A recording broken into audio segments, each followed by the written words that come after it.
All right, chapter 22, Zane and the Hurricane. Leave a message, please. So that was when I started to really get it, how one bad thing can lead to another. The first bad thing might be, say, a hurricane, and it crashes into the world and starts another bad things happening, like the power going out and trees crushing houses. And then the levees fail and the water rises, and suddenly a million other things are going bad all at once. And some people are suffering, and some are dying, and some are helping, and others are acting wicked superior and pleased with themselves like Boss Man with his shotgun trying to make us feel small and stupid. I figured they were all like that, the team of private security guards in matching green polo shirts and camo pants and shiny black combat boots. But as usual, I'm wrong, because we're a couple blocks away, moving slowly, to keep pace with Mr. Tru when one of them hurries up to catch up with us. Hey, wait! I got something for you all. He holds out a bulky gym bag. Isn't much, but it's all I could grab. Some water and some canned goods, like that.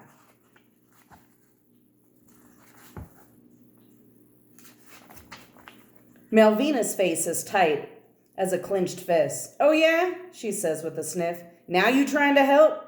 Probably some kind of joke making fun of us, a bag of rocks or something. The man unzips the gym bag, revealing bottles of water and tins of tuna and canned goods. The boss, he can be a real jerk, okay? Obviously you're not criminal types, but he can't see that. He sees we poor and black, Mr. Tru says. The nice dude nods in agreement.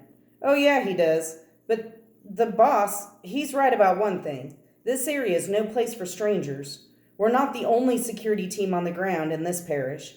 There are others, less disciplined, trigger-happy, you might say. Plus, some owners have held up, armed to the teeth, and intend to defend their property. Trust me, everybody is stressed. You don't have to be a looter to get shot on sight. Any stranger will do. Melvina goes, Why you work for a man like that if you ain't mean like him? The nice dude shrugs. It's a job. All I'm saying, keep moving. He turns to leave. Hey, wait up, Mr. Tru says as if he just remembered something important. Got a cell phone? And that's how I finally get to call my mom. The nice dude keeps looking back behind him, worried about the boss man, but he allows me to use his cell phone. The connection is full of static and it never rings exactly, but suddenly my mom's voice is going, Zany, if that's you, leave a message, honey, please. Then the beep sends me to the voicemail. I turn away to hide my tears, thinking, Zane Dupree, you are a total moron. You've been waiting to call home for 2 of the longest days there ever were. And when you finally get the chance, you can hardly keep from bawling like a baby. Totally demented.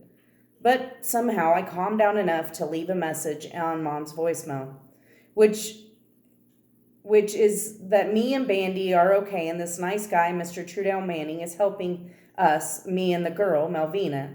And we got a canoe, and I'll call again as soon as we're someplace safe.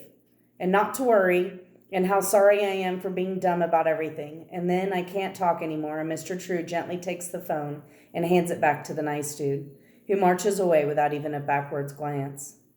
Bandy catches on to my mood and pushes his nose against my leg, wanting to be petted, and that helps some.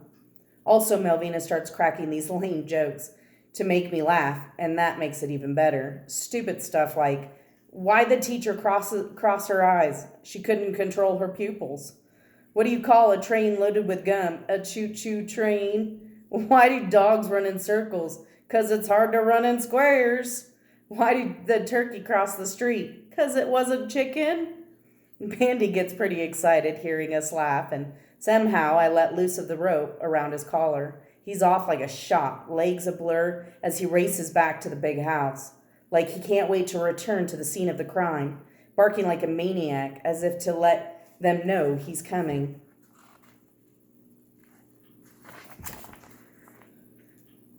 I try to make a grab for the skinny yellow rope, but Mr. Tru grips my arm hard enough to hurt. No, he says firm.